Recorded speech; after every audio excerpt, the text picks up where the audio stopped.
All right, so first thing I want to talk about is that most people check their credit reports but don't actually read the full credit report. Okay? So when checking their credit report, it is reported that like 1 in 5 people find errors. Like a few people find a couple errors, but the question is, are people even checking those errors? So let's talk about what's on the credit report and what we can exactly do to spot them, okay? Or we can look at it. All right. So the first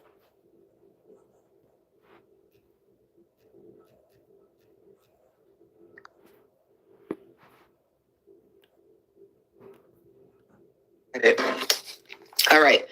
So the first thing that we want to definitely do when we get our credit report is that we want to get the three of them. Now, I mentioned before that there's more than one credit bureau. There's actually 3 credit bureaus that people use to get their credit reports. Okay. Hi Jaden, thank you for joining me. Those 3 credit bureaus are TransUnion, Equifax, and Experian. So with TransUnion, Equifax, and Experian, you basically pull them. You can get your credit reports from annualcreditreport.com, or you can just call the credit bureaus and order your report and have them mailed to you. However you want to do it. It doesn't really matter. But the bottom line is that you want to get all 3 of them. When you get all 3, you want to compare your credit reports. You want to compare them side by side. I always tell people, I say, listen, if you really want to clean up your credit, you want to see what it is, I would definitely do 3. I would definitely do the 3 credit reports. Again, I would line them up side by side. So once you get the credit reports, you basically want to check for the information on it. You want to make sure that it's actually your credit report. Now, the reason why I'm stressing that you should check that it's your credit report is because a lot of times when you don't check your credit report, there tends to be like a lot of errors on the credit reports. All right. There's a lot of errors. There are things that's, that factual. Hence, this is why some people have bad credit, because they have a lot of things there where it's not even theirs. Okay. So now, once you get the credit report, you get all 3 credit reports. And I've always advised, line them up, do them side by side. You could even get you like a little highlighter, okay? And once you get you a highlighter, you could basically highlight each piece of information on your credit report. That's how you keep track of exactly what's on it. Now, the first part of the credit report that you're going to check your personal information. So, what's your personal information? Your personal information is your name, right? Your personal information is your address. It also shows where you work. That's exactly what your personal information is. Funny enough, many times people's information that's on there, it tends to be false. So for example, like let's say your name is John Smith. You might see on your credit report, you might see John Smithson. Or let's say you have a middle initial. Instead of it saying John C. Smith, it might say John B. Smith. Well, John B. Smith and John C. Smith are 2 different things. So you want to make sure, or you want to ensure that this is actually the right credit. Your right name is on your credit report. It's the right thing. After checking your name on your credit report, you want to ensure that your address is right. Now, let's take a minute and talk about the addresses. Some of the addresses on your credit report, some of them could be places that you lived before, and some of the addresses could be places that you've never even seen or heard of before.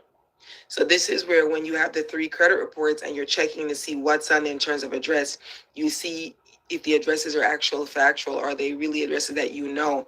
Because in the age that we live in, identity theft can happen, and somebody could have used your name at an address where you had no idea where it came from before.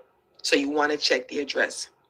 Now, once you check the address, right? Once you check that address on your credit report, if you find that there's any inaccuracies or the addresses are wrong that are on there, this is where you're going to get ready to start disputing these things on the credit report. Now, a lot of people get their credit reports and they get it and they read it, and many times there's wrong information on it. Instead of people checking it, people just leave it, and those things continue your credit report. You have to literally sit there and analyze it and see exactly what's on the report. So, for example, if you check and the address is wrong, you're going to dispute it with the bureaus. You're going to actually write them. And on the next slide, hi, Gabriel. Thank you so much for joining. We're talking about checking, our credit reports and making sure that the information. So what we're doing on tonight's live is that we're breaking the credit report down piece by piece. We're talking about each section of the credit report. So the first section that I'm talking about is the personal information, such as your name, your address, your employer, that actually talks about you.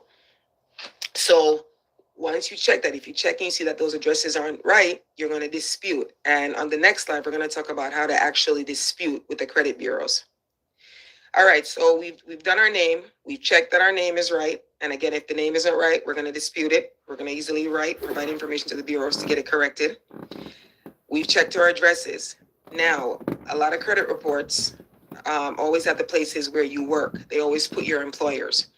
So, for example, if you check and an employer that's on your credit report, if it's not accurate, same thing. You're gonna dispute it. Sometimes you might even see an employer or a place that you have never worked before. Okay, you don't want those things on your credit report either, because it could give you basically wrong records.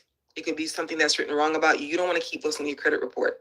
So it's the same way if your name is incorrect or your address or your employer, you're going to get those things corrected. You're going to dispute. And all it really takes is just a simple letter of writing to the credit bureaus. You don't really need to, you don't need to send any snail mail. You just have to literally get in touch with them. They'll have it removed and updated once they could verify that it's you. So that's not even a problem. All right. Before we go on, has anybody ever pulled their credit report before and seen any misinformation on it, such as their name, address, or employer? Has anybody ever witnessed that before on their credit report?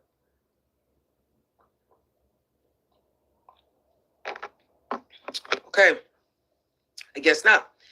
But when I pull my credit report in the past, I've seen many different errors, and I've easily had it corrected and fixed, because again, I don't want anybody putting any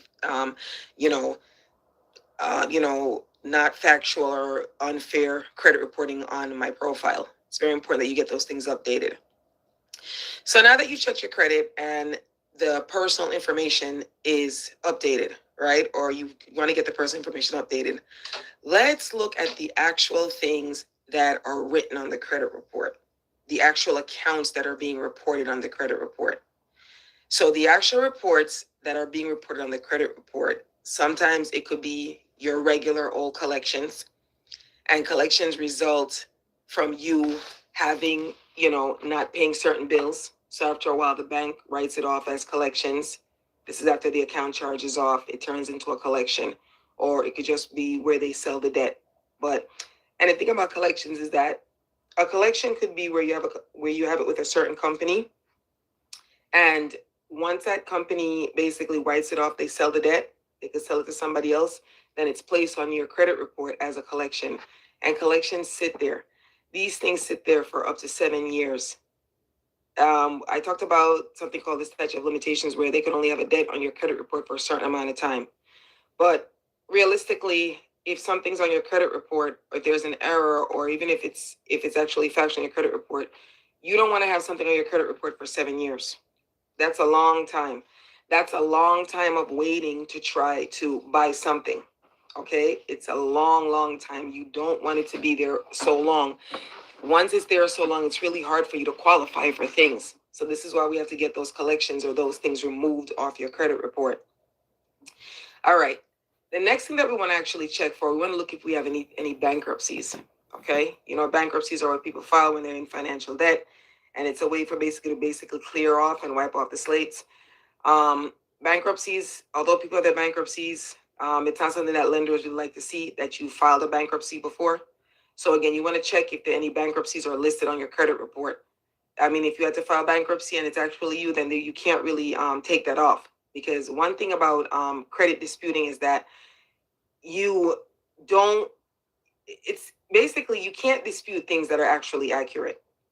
The point of me talking about this on the live is that I'm telling you that you actually have to dispute things that are inaccurate or things that are fake. Okay? For example, again, back to the addresses. If you see that the address that they have listed for you is inaccurate, that's an easy fix. If you see that they have an address on there that you've never lived there before, you've never heard of that place, never had a lease or a mortgage there, never had any residency there, then of course you're going to dispute that. But if you have things on your credit report that are actually factual, then that doesn't make any sense for you to try to dispute something like that. It's not going to work. Okay, when we talk about checking our reports and disputing and looking for errors, we're actually talking about errors. We're not talking about things that you legitimately paid for, or things that you legitimately have on your report that are true and you're trying to get them off. That's not going to work. You have to dispute things that are actually false or erroneous on your credit report. All right, so you've checked for collections, you've checked for bankruptcies. You're also going to check for any judgments. And judgments, again, are what lenders get against you if you owe a debt. Let's say a lender decides to sue you, you didn't go to court. The judgment is basically what the lender won against you because you never showed up in the court. So as a result, you end up with, having that judgment on your credit report. Now, there's times that, again, it could be a wrong judgment put on there. And if it really is inaccurate or it's wrong, this is where you're going to dispute it. Because the beauty about analyzing your credit report is that you're able to fix things or look at things and, basically get those records removed if they're actually inaccurate. Not because you have a bad credit report now doesn't mean that you have to keep that credit report bad forever. There's no such thing. That's the one good thing about credit. You can always fix your credit. It doesn't mean because it's on there, it has to sit on there forever. There's just no way.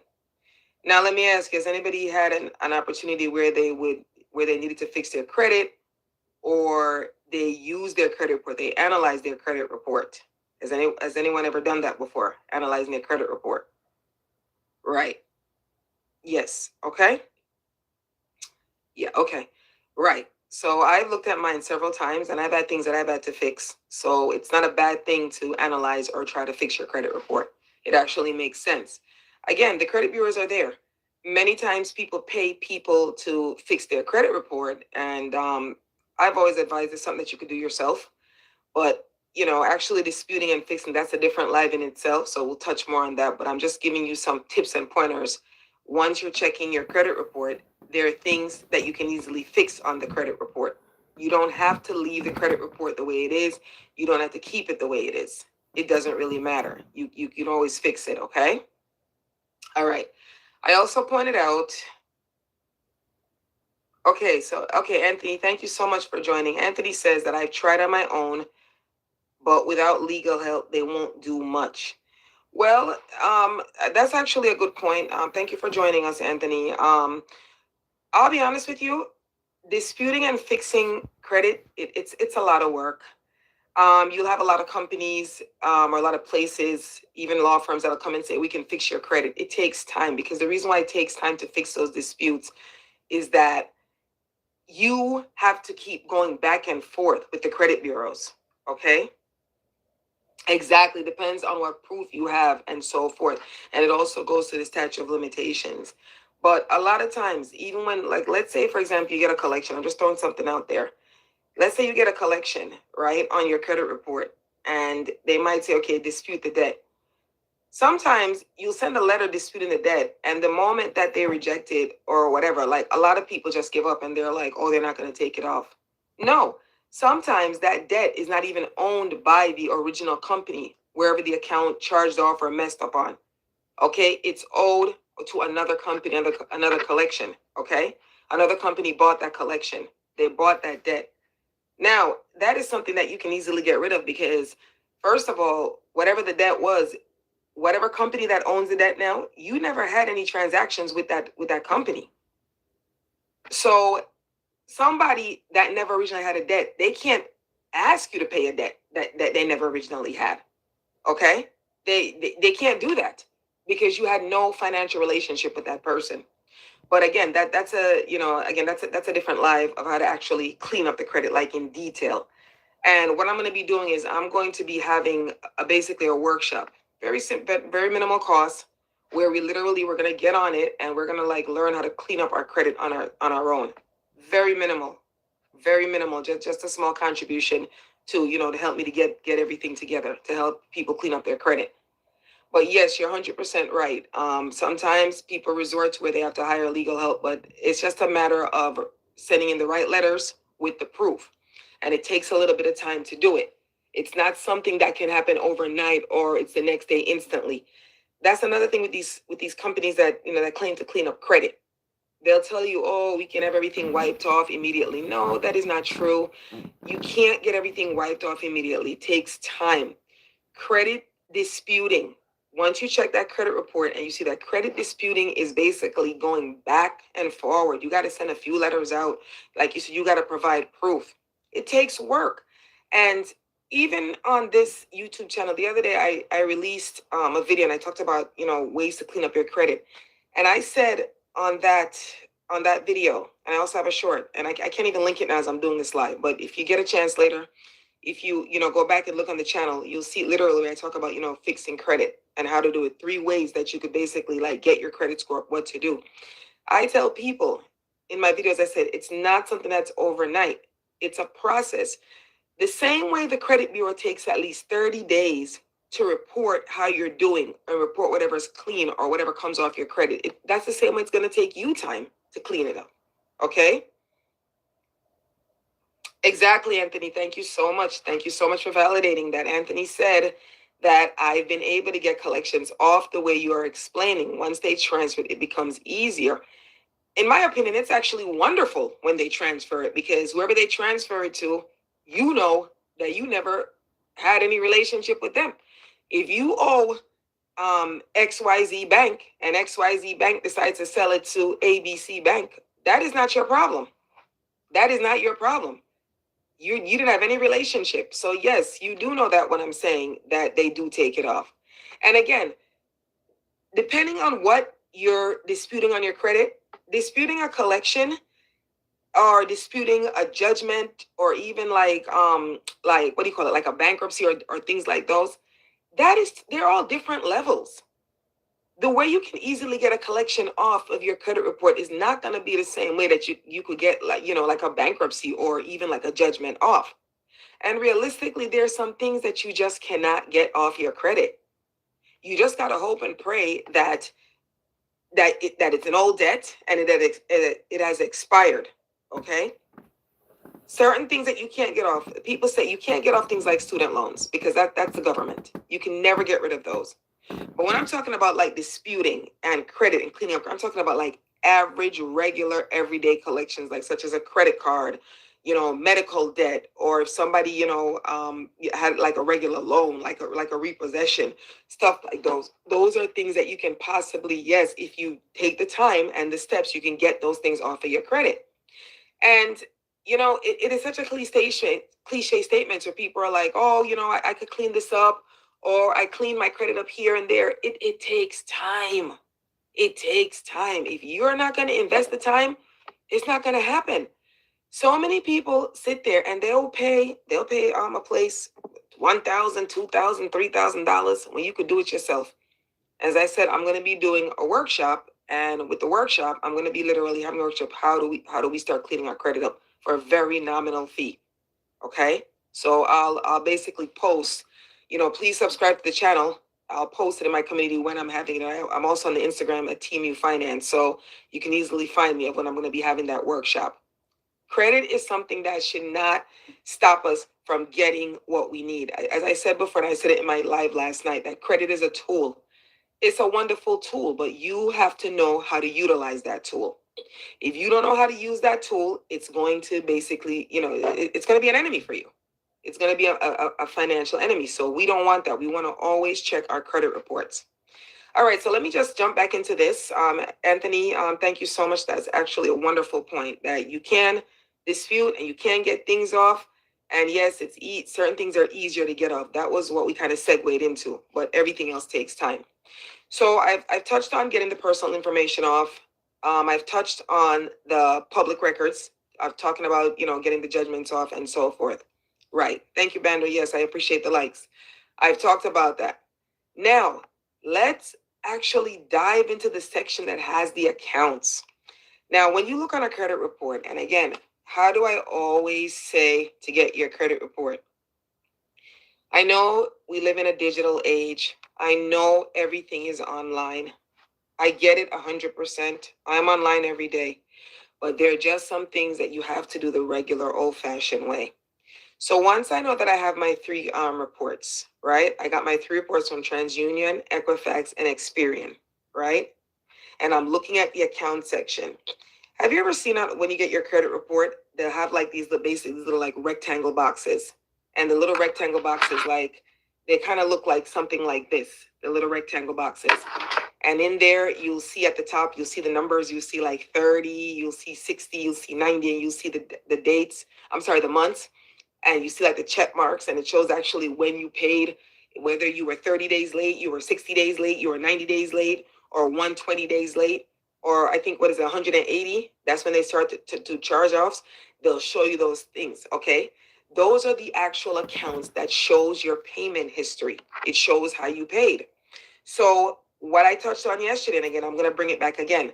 We talked about what makes up your total credit profile to 100%. And I said that the payment history was actually 35%. That was what the payment history is. So once you have the payment history and you look at it and you see whatever, let's say you have an account with, John Smith Company, and you see how you paid, it tells you exactly, let's say January 2024, it shows how you paid, February 2025.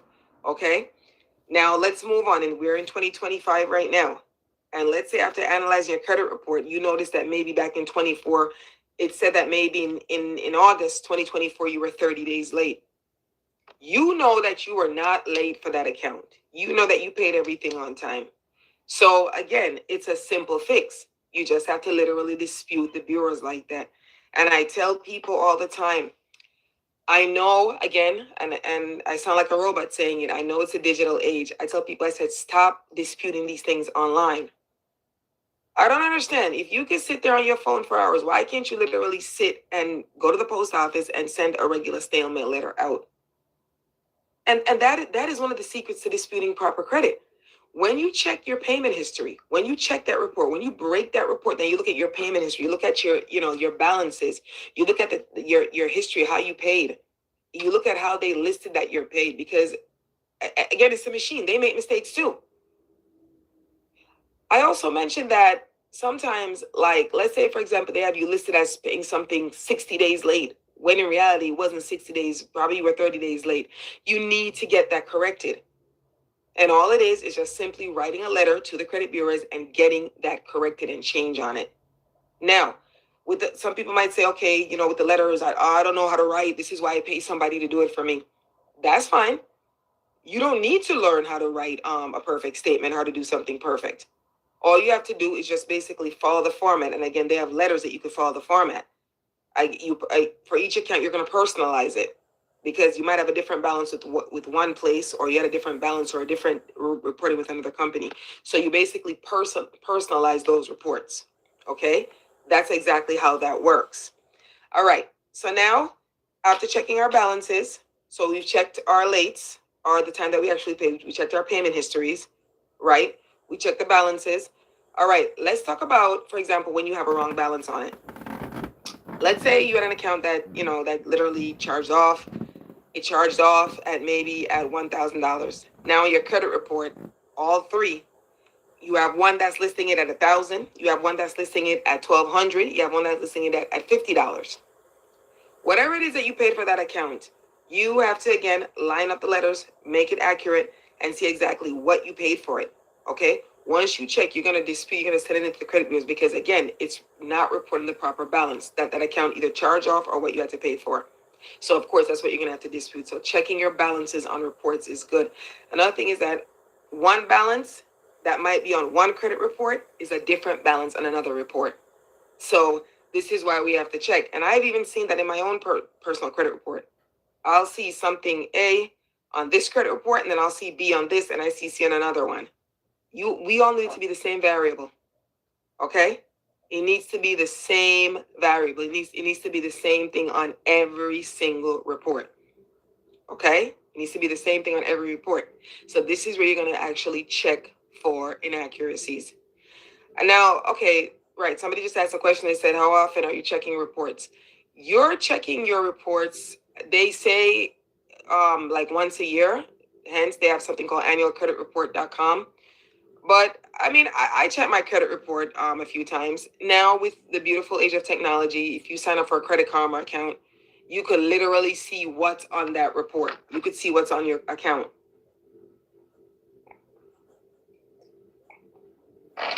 You can literally see what's on the account. So, but I always advise, even though we have stuff like Credit Karma, And also, I think Experian has a thing where they'll give you your credit report. A lot of these credit card companies too, if you sign up and you get credit with them, they'll have an app or have something where you can easily download and look at your report all the time. They give you like regular daily reporting, because I don't think a lot of people realize how important and how much credit is used. A lot of people don't. So because a lot of people don't, sometimes, like I said, just checking your credit report, it literally goes over your head. You're like, oh, I'll check next year. The only time that we really like check our credit report is when we're trying to buy things. I always mention, if we're trying to buy that new car, we're trying to buy that house. And remember, the lenders, the people that you borrow money from, they always check. They'll check. Did you know that even sometimes when you have a credit card, and if you have a credit card, you know that periodically, I don't know exactly how many days, lenders or banks, they tend to like run your credit every once in a while. They do something called a soft pull, so it doesn't affect your tank, your score, make your score go down. And they look at how you've been spending your money. If when they pull your credit report and they see that you've been spending your money somewhat decent and your score's been revolving, you've been paying your balances, sometimes you magically get a letter. You don't even know what it is, and they'll say that they've increased your credit limit. The reason is because they've already looked, without you asking them for a credit increase, they've already looked and said that you've been managing your money. So because you've been managing your money, these people have literally, or these banks have literally give you an increase. It could also go the opposite way, where when they do a soft pull and they check the account that you've been revolving with them, if they see that you have other balances and you haven't been paying well and your credit score has gone down, they will basically either cut the limit that they've given you, or they'll even close the card. That's it. So this is the reason why it's important that you, as a consumer, you have to check your credit report. You need to definitely check it. You need to make sure that what you have on your credit report is accurate. Because if it's not accurate, right, you can't really, do the things that you need to do. This is when you have to basically dispute and get it fixed. Bandor says that billionaires and millionaires, right, they like their credit. Of course. Well, that's why they're billionaires and millionaires, because those people, made their millions and their billions off of having good credit. Those people, those rich people, they're not using, they have their cash, but they're not using their hard-earned cash. They use their credit to fund the things that they want to do. This is the reason why I emphasize that people need to have such, good credit. It makes sense.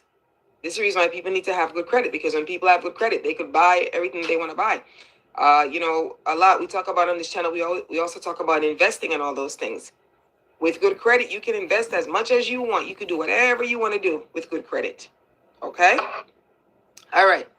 So another thing that you need to check after checking your balances, after checking, if there's any duplicate accounts or wrong accounts, you need to check and see if there's any signs of identity theft. That is a big deal on your credit report. Remember when I started the live, I was talking about like checking your name and your address? Right. Let's say you checked your name and your address and you see a different name. Like I said, maybe your name is John C. Smith and you see John B. Smith or John A. Smith. If you're John C. Smith, there's no reason why John A. or A or C should be on your report. Okay? The reason is because it could have been a case of identity theft. So this is why you have to actually look at that information. And again, I'm not going to tell you it's easy to correct identity theft. I've never been a victim of it, thank God. But for people that have, I'm sure it took a little while for them to do it. But I think a lot of these things could be prevented if people were actually getting their credit reports and checking their credit report. A lot of people only check their credit report when they're shopping. They're not getting their free credit reports. Now, most times with the credit reports, if you want like an accurate score, I'm not talking about like, the online score, I'm talking about like an accurate score. If you order your credit report with like snail mail, that will be able to tell you exactly what your real credit score is. And again, I urge you to get them from the 3. Get it from the 3 Bureau. They're going to ask you if you want to do any like accurate report. If you want to keep, getting reports each month, they'll charge you like a nominal fee. If you're trying to buy something, you want to see how your credit is acting, you can look, you can check. It doesn't hurt you to check your credit score all the time. It's actually a wonderful thing to check your credit score. All right. So what else did I talk about? Okay, I talked about identity theft. All right. We talked about identity theft and so forth. Now, I also want to point out that there are things, or there are places that, that you could basically call and lock and freeze your report. You can do it. I know you could literally call the credit bureaus and you can ask them to lock your account. So that way, people won't be able to use your name for anything. What a lot of people have done in the past is they'll basically lock their credit profiles. It's easy. If you fear that somebody's using your credit profile or they're trying to, take things out in your name, once you lock your account, they can't apply for anything in your name. And I've had cases where, like, let's say, for example, like the account is locked. What will simply happen is that let's say you lock your account and you apply for credit. Nobody is going to, no bank. Okay, let's say you lock your credit profile. Let me explain this the best way I can. Let's say you call TransUnion. I'm just throwing one of them out there, and you lock your credit profile. You go in a store and you're trying to apply for something. You're just applying for a regular store card. That store card is not going to be able to go through. Like, even if you're approved for it based on your good credit, they can't do it. The credit, you have to basically unlock or unfreeze your credit profile. And many times people lock or freeze their credit profile so people can't do identity theft. Now, for people that have bad credit, and if somebody's trying to do identity theft, I mean, it's obviously a waste of time because they can't get approved for anything. I mean, identity theft happens with, like, people that have great credit scores. Unfortunately, people open, false or erroneous accounts in their names. Okay, fraudulent accounts. Right. But we're not really focusing on identity theft. How identity theft came up is because we're saying that we should look at every single one of the items on our credit reports so we can know what is being reported accurately, whether it's true or it's not. That's exactly what we need to do. All right. So now, after checking all of those things, checking the accounts, checking, it says after checking all of the accounts and seeing exactly what's on the accounts, we need to talk about, how our whole credit profile ties into stuff. So let's talk again about the payment history. This is the one that I really want to focus on. A lot of times the payment history kind of goes over our head, because with the payment history going over our head, we don't really check the history until like later. We don't do it. Okay, we don't check the history till later. We only check the history when we're trying to buy something and we find that something bad is on the report. And as a result, we end up, if we go through the purchase, we end up getting bad rates. Okay, we end up getting bad rates. So with the bad rates that we get, we end up purchasing a product that is going to cost us more in the long run. That is the point of checking your credit report. You're checking your credit report because you want to fix or you want to correct the errors. You want to fix the things that are inaccurate on the credit report. Okay? You want to fix the things that are false, that are not true. It's like, why would you want to keep something on your report that's obviously false or is not going to allow you to purchase the things that you want to purchase? Now, the big question that people always ask, and people always say, okay, well, how long does it take for me to fix the report? It takes a little while. It takes a while. Okay? It takes a while. I know sometimes, probably looking at the report, you're probably like, okay, like maybe you feel a little overwhelmed, especially when you see the part that says, that this charged off, or it says this one was 30 or 60 days late and so forth. Right. The only reason why a lot of people end up having bad credit or their credit is bad because maybe when they were having problems with their debt, they never knew how to contact the lender and, try to get a grace period. They just let the debt linger on. They figure that, you know what, I'm just going to sit there. I'm not going to challenge. It's going to eventually go away. Bad credit is not something that goes away right away. It's not something that just magically goes away. You have to basically pursue it. It's like you got to do it, step by step. You have to sit there. You got to clean it up. You have to start writing stuff. If you don't, then no bank is going to clean anything up for you. You have to do it yourself. A lot of people get tired and frustrated. They say, okay, you know what? Let me just hire somebody to do it for me. Question is, are they going to even do it? Are they going to clean it up? Right. Nobody's going to actually clean it up for you. Okay. So after getting our credit report and checking, the errors, and if we find anything on our credit report that doesn't make sense, what do you think that we need to do? If we see anything that is fake or that's wrong, when I say fake, I mean, literally like having a different name from what your name is. Obviously, that's a fake profile. So if you see something on your credit report and it's not accurate, like, what do you think you need to do? Or what should you do?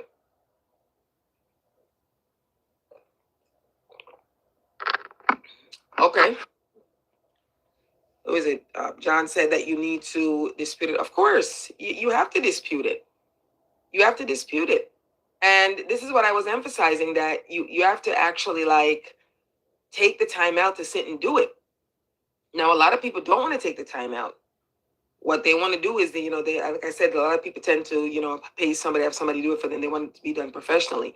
But as I always say, the same thing that you pay somebody to do, you can do it yourself. You make it more personable, and it takes a little while, but you can still get results. Now, how to actually dispute the letters, that again, that's a different live in itself. It's a different live. It's a different way. It's not exactly just saying to the credit bureaus, hey, can you take this off my credit report? Then if it was that easy, then nobody would have bad credit, right? But in life, everything takes time. Whether it's a credit report, anything that you're doing. Just as it took a while for them to put them errors on it, it's going to take a while for you to clean it off. It's going to take a while for you to clean it off. Right. So you can't just expect that it's going to magically disappear. It's not going to magically disappear. And I'll tell you something funny. As much as it might sound weird, it's actually fun to clean your credit up. It's fun to look at your credit report, because many times, it just takes literally a pen and a paper to get these things corrected.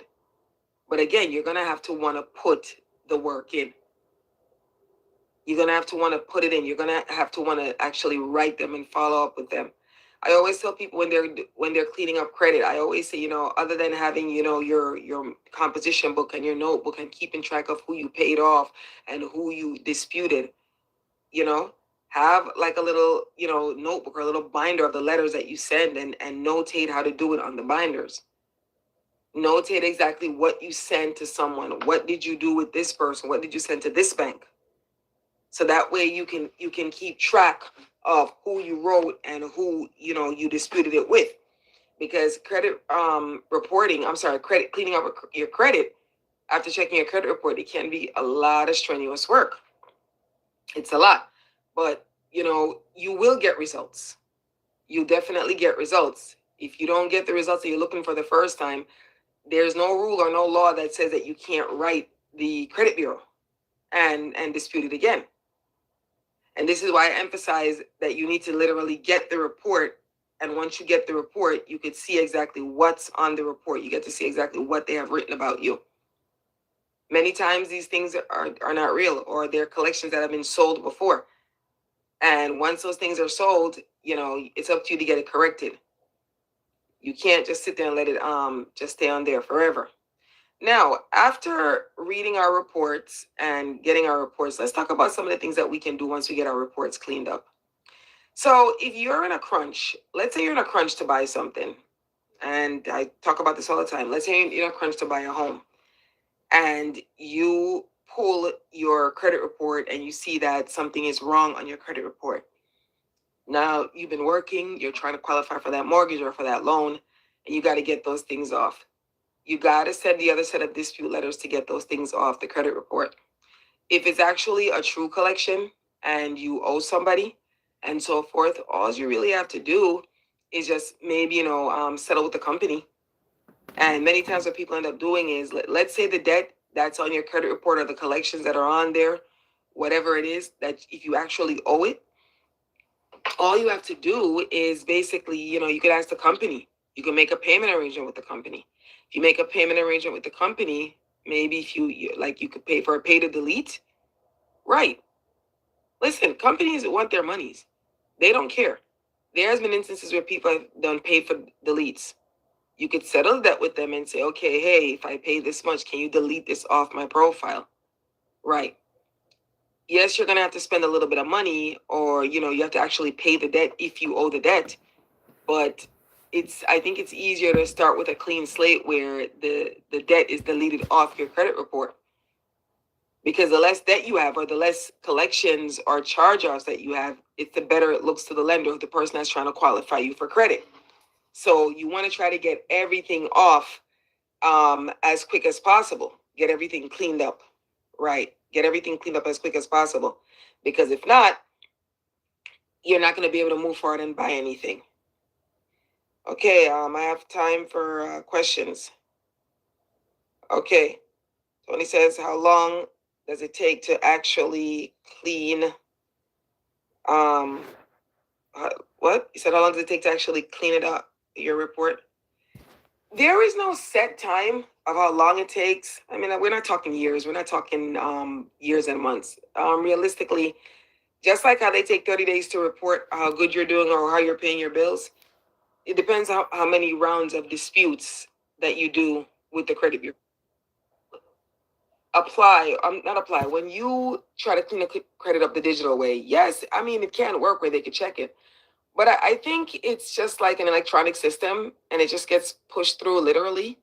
So you might send it, let's say, for example, you might send a dispute to a credit company, a credit card company, like 5 o'clock in the evening. And by the time you check your email tomorrow morning at like 7 o'clock, they said that they've already solved and checked the case. Honestly, they have up to 30 days, according to the Fair Credit Reporting Act, right, to check. If you submit something tonight, how could they have checked it so quick by the next morning? Right. So that's what I'm saying. That's why you have to literally send it in and let them exercise those 30 days, because they have to literally write you back. It gives them enough time to accurately investigate, rather than just using a digital system. Me personally, I'd rather wait 30 days and get something removed or, updated. For example, let's say the report that you were 180 days late, when in reality you was only 30 days late. I'd rather wait 30 days to have my I'd rather wait 30 days to have my my payment history updated than have my payment history not updated literally within one night. It makes a difference.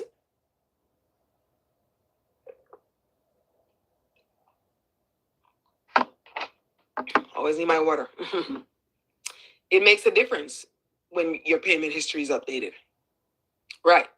So if, saying how long it takes, it depends on how big or how severe the collection is, or the balances or the judgment or whatever's on there. It depends on how much letters and how much disputing you have to do, how much rounds, they call them rounds. It depends how much rounds you have to do to dispute a negative or an inaccurate item on your credit report. And again, we only dispute negative, we only dispute inaccurate, fake items on our credit report. We can't dispute or remove things that are actually accurate. You cannot do that. But you can only dispute things that are inaccurate or negative or basically not true. Because again, you don't want to waste your time disputing things that was definitely you. It's not going to work. You can't do that. You can't go around the system. When we talk about cleaning up our credit, we talk about cleaning up things that are inaccurately, falsely reported. We're not talking about things that are actually true, that that you bought and didn't pay for. Like, you can't do that. You have to actually dispute things that are fake or that are not real. That's when the disputes work. Because you have to understand, let's say, for example, somebody puts, let's say a company or a bank puts something on your credit report that's fake or that's not true, or something that you paid off and they sent it anyway. Things happen, things get lost, whatever, in the shuffle. If they do that and a couple years have passed, remember, when you dispute, you're going to write back the credit bureau and you're going to ask them to basically provide proof that it's you. It's like when you dispute a collection initially, right? You ask that company to provide proof of the debt within a certain amount of time. You're asking them to provide proof of that debt. Well, if you're disputing something that on your credit report that is not real, or it's fake, it's not you, not that it's not real, but it's fake, it's not you, it's false. They have to basically produce and show you where they got those things from. If it's fake, if it really isn't you, they're not going to find it, right? So as a result, those things are going to get removed off your credit report. Now, let's say you do have debt or things on your credit report that's actually you. You might be able to get those things off depending on the years or the statute of limitations. Does anybody remember how many years a debt stays on your credit report for? Does anybody remember? I mentioned that a few times. Let's see who's actually paying attention and listening. Does anybody know how long a credit report stays on? How long do they report a debt or any type of adverse accounts on your report? Does anybody know? Okay. Okay. David said that like more than 5 years? It's actually 7. Stays on there for 7 years. 7 years. And after all, because there's been so many people that have seen reports or they're seeing accounts that have been on their credit report that are more than 7 years old. That is absolutely ridiculous. If you see that, if you see a report on your credit, right, if you see, a collection, any type of account that's more than 7 years old, that is so easy to get that off because all you have to do is just write the credit bureau. I mean, they remove it. If you notice, it drops off after a while. So if it's sitting there on your credit report and it's not moving or it hasn't changed, and you know for sure that you have to keep disputing it. But it's called the statute of limitations. After a certain times, after 7 years, those debts go off or they fall off. But as I've said many a times, we can't wait for 7 years when we want to buy something. If I'm in the market to buy a car, hi Bander, thank you so much. If I'm in the market to buy a car, I can't wait 7 years. So this is why if there's false information on my credit report, I have to accurately dispute, those types of information on there. Right. I have to dispute it. Okay. This is what we have to do. All right. All right. I have another.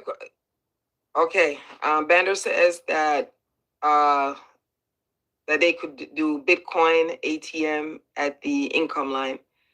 Right. Now I'm asking you, Bander. I don't really know. Do you need credit to buy Bitcoin and all those things? I don't really know about Bitcoin, to be quite honest. I'm really into the hard cash. I mean, I know it's the wave to go and it's the future right now, but I don't really know. Does credit? You know if credit plays any role in people buying stuff like Bitcoin? I don't know. I'm just really focusing on cleaning up the credit. I'm focusing on cleaning up our credit report. And I'm focusing on like literally reading our credit report. Okay, you're talking about selling it, not buying it. Right. That's another thing. Okay, that's good. That's excellent. Everybody's in the market of buying and selling, right? Exactly where the money is. That's where people are. That's actually wonderful. So the takeaway from today's live is that people need to. All right. Okay, Bander says we can buy a Bitcoin ATM and get it at 2%. Okay, that's good. As I said, I don't really know a lot about Bitcoin. I mean, I've heard of it. I know about it, but it seems to be the way, right? It seems to be the way. The other day, somebody was telling me about something called a crypto wallet. I'm like, I don't know. I don't know anything about that at all. I mean, I can't report on what I don't know. But what I was saying is the takeaway for today's live is that we really need to start checking our credit reports. We have to. And the only reason why I'm even saying that it's so important is like right now, the way the economy is and the way everything is going, it's going to be a good time to start investing and buying real estate. It really is. I'm big on that. And everybody knows that in order for you to properly get into the real estate game and to buy real estate, you have to have good credit. Whether you're a first-time home buyer, whether you are a second-time home buyer, whether you are an investor, it doesn't matter what it is. You need to have credit. Okay, if you don't want to go in the game of real estate, anything you want to buy, if you want to rent an apartment, landlords check your credit profile. They check to see what's on it. They check for your payment history. They check to see if you have any collections. They check to see if you have any judgments. If you're renting an apartment, a landlord is going to basically check to see if you've ever been evicted anywhere. Okay? Now, there's been times where people have rented apartments and they have moved out, and whatever had happened with them and the landlord, God forbid, things get listed wrong on their credit reports. Okay. So if you have anything, once you check your credit report, if you have anything that's inaccurate or it doesn't add up or it's not making any sense, then you need to basically get it removed. You need to work on getting it removed. Because if you don't, it's going to sit there. The longer those, other than when something falls off based on the statute of limitations, the longer those things stay on your credit report is the longer and harder it is for you to get it off. And forget about even getting it off. It's stopping you from buying anything. It's stopping you from buying the things that you really need to buy.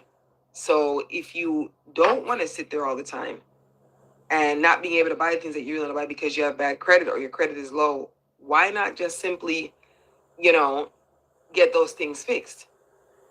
So I would advise anybody, I know they say do it once a year, but I would advise check your credit report. If you want to make it be a thing where you can sign up with those things, you could, as I said, I know Experian has a program. I know Famous Credit Karma has a program. A lot of banks, if you join them or if you have credit cards with them, they offer credit monitoring and so forth. And I also wanted to touch on one thing.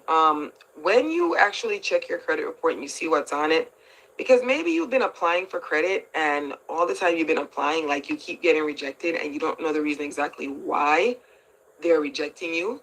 Well, when you start checking your credit report, you get to see exactly what people are reporting about you. You get to see it. And I think it's important to know what they're reporting about you, because when you know what they're reporting about you, you can basically, like I said, dispute and remove the things that are negative or bad on your credit report. Those reports make a difference. I know sometimes people give up and they're like, well, I don't want to do it. I'm tired. I just want to buy what I want to buy. I'll take the bad interest rate, because it's like you need to get it yesterday. But okay, even if you have to take a bad interest rate, take some time out for yourself and clean up those things. Take time out and clean it up, because once you clean it up and so forth, it'll be much easier for you to make those purchases that you want to purchase. Right. Bander says that there's 2-hour compounding. Right. Okay. Okay. What are you talking about? Like, compounding interest for what, the credit cards or the APR? Things that you owe if your payment history is bad? Again, I always tell people too that the longer you have, okay, if you check your credit report and you see that you have an account on there that basically shows that you were late or you didn't pay, remember that is 35% of your 100% credit profile. 35% of your credit profile is your payment history. And if you notice, so the payment history is 35%, how you use it is 30%, how long you've had the account is 15%, the mix of the different types, like whether it be a car loan, a mortgage, a regular loan, and some credit cards, that's the mix. That's only 10%. Okay? Right. They don't care. Basically, the bureaus or the lenders don't really care, exactly too much about what type of loans on it. What they care about at 35% is how you pay that loan. They care about 35% how you pay that money back to the people that loan you money. Then after they see how you pay the money back, they want to see how you use that card. My favorite number for credit, I always say, if you have $1,000 and they advise you to just spend 30% utilization or utilize only 30%. At 30%, the 30% of 1,000 is just the $300. Okay? If you spend that much or stay under and you pay it off every month as you're supposed to, you have people that pay their credit report or pay their credit cards earlier than the due date. And why it's so important or why it's better that you pay it earlier than the due date is simply because you end up saving money on the interest. The longer you stretch it out, the longer you have those balances out, or the longer you pay the minimum, is the more money you end up spending. I've always said $1,000 credit card should not end up costing you $5,000 in credit later. And how is it going to cost you $5,000? Because you let it sit there for years, and you linger on paying the minimum. You know, I talked about myths, saying that, if you, one of the myths that in credit is that if you have a balance out, that it helps build your credit. If you have a really big balance out, how is that beneficial to your credit? It's not beneficial because you're letting that debt, or you're letting those payments linger on for too long. You're just basically showing the lender that you can't pay your bill back quick enough, or you're probably not intending to pay your bill back quick enough. I mean, they don't care because they're still making their interest on it. But the question is, why would you want to pay that much interest? Why would you want to do that? It doesn't really make any sense. There's no benefit for you in paying so much interest. So I would advise anyone, or tell anyone, that if you have any outstanding debts, try your best to pay it off. If it's a case where, let's say, God forbid, you default on a credit card or the loan and the lender has it, you could always call them back and make arrangements to pay, some of those bills off. Yes, you can. Because again, you don't want it to report to show that your credit history has been 30, 60, 90. I've seen 120, 180 days. You don't want that, because it could be many years or many months after, and you're trying to buy something really good, and they look at it and they say, okay, well, you have an account on here 3 years ago, and it shows that you were 80 days late with this account, or I'm sorry, you were 90 days late with this account. Why? This has been, what, 2-3 years later? Does that even make any sense? And maybe it was you, and you just forgot. You literally forgot that account was on there. You've literally forgot to pay, or you didn't have a chance to pay. So this is the reason why you have to pull that credit report. And once you pull that credit report, this will allow you to see exactly what is being written about you, or what's on there. Okay?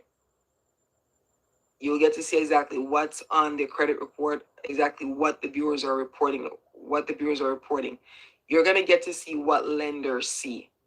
Okay? So when you pull the credit report, please ensure that you're getting an accurate score. Please ensure that you're getting a score with it.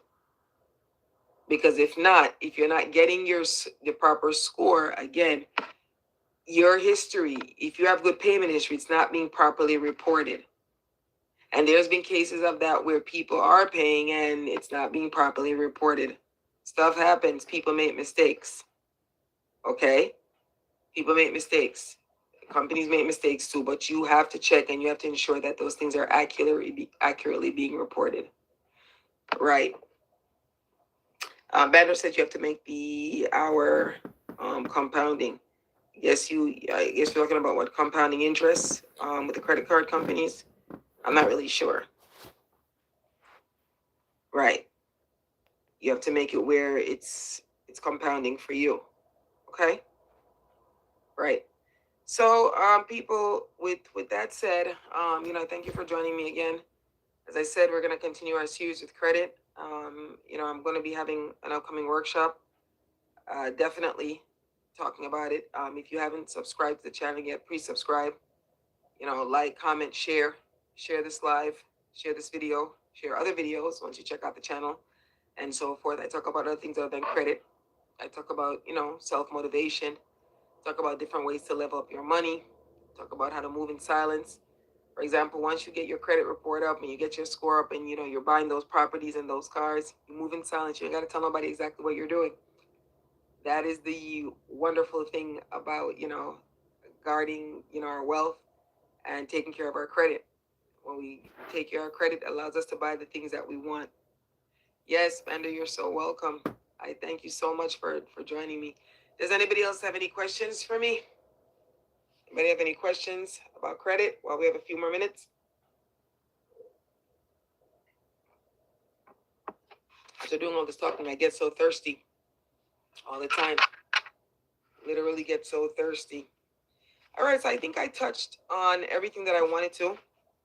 Made a note. I made a list of everything. I touched on, the errors that we have to look for. I touched on getting our 3 credit reports. Told you that you could get them from annualcreditreport.com. And I also told you that if you don't want to do it digitally, you can easily call TransUnion, Equifax, and Experian. And once you call them, they could give you your report. I told you that you needed to check. I had 4 things here that I made a list of that I wanted you to check. Told you to check your personal information, which is your name, your address, your employer. You need to look exactly what they're reporting about you.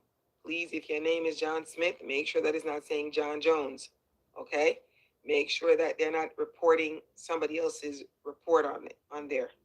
Okay? Right. Make sure that it's not being done.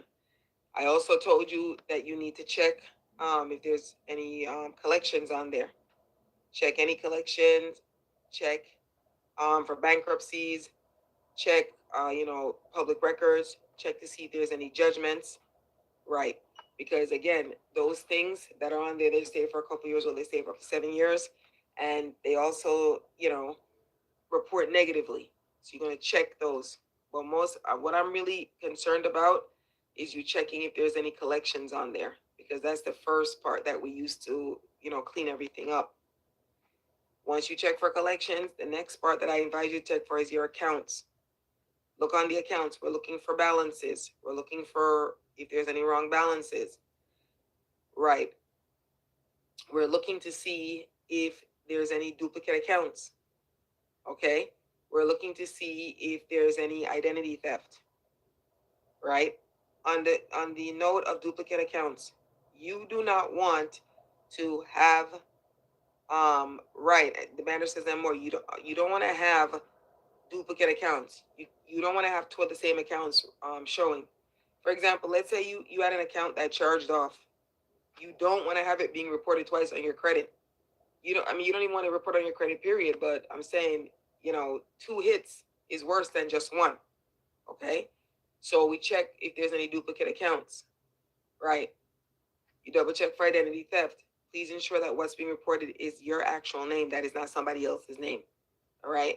Make sure the balances that they're claiming that you owe is actually the balance that you owe. Let's say you had a card that you paid off. It's actually had a card that you paid off and you settled the debt.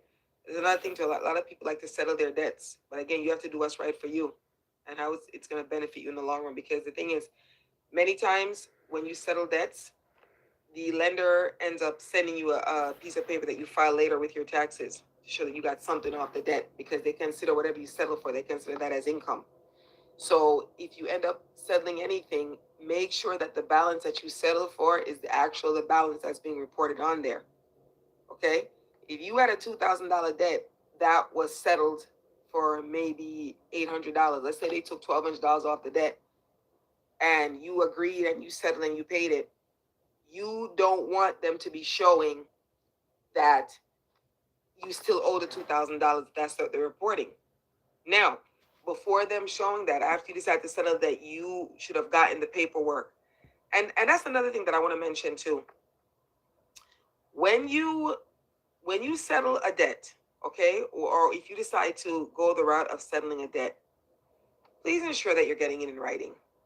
Before you willy-nilly decide to give people your credit report, give them certain things, whatever, please ensure that you're getting it in writing, because you don't want a company to say, okay, listen, if you pay this debt off, if you owe the debt, we're going to give you something off, and then they don't give it to you.